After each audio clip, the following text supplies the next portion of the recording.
Hey everyone, I wanted to do a quick 2026 video and just say hi. I started out my 2026 with some mending projects just to kind of pull me back into the fact that, you know, I knit for fun and I knit to enjoy it and to learn. And I've done some mending before, so I made this patch on here a while ago, but then it needed another one, so I tried it just to see, adding a second patch. And then this one had like a larger, and so I actually knit a patch and grafted it on there. And it really was just, I wanted to learn, I wanted to test if this would work. Because I've done visible mending where you kind of create a patch and then use Kitchener it on, but it's actually attached to work. This was free, and then I grafted it all on, so it was kind of interesting. And then this one, I did the same thing.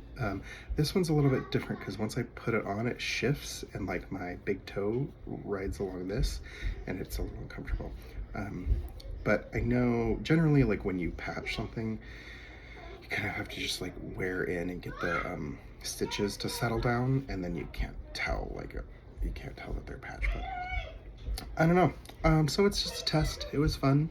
Something different to do, and brought me back to remembering, slow crafting. We do it to enjoy the fun, to learn, or to enjoy the process, and to learn.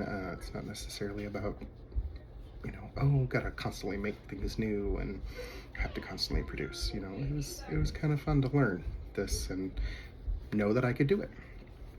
So these are from tall pine tree fibers, I think, if I remember correctly.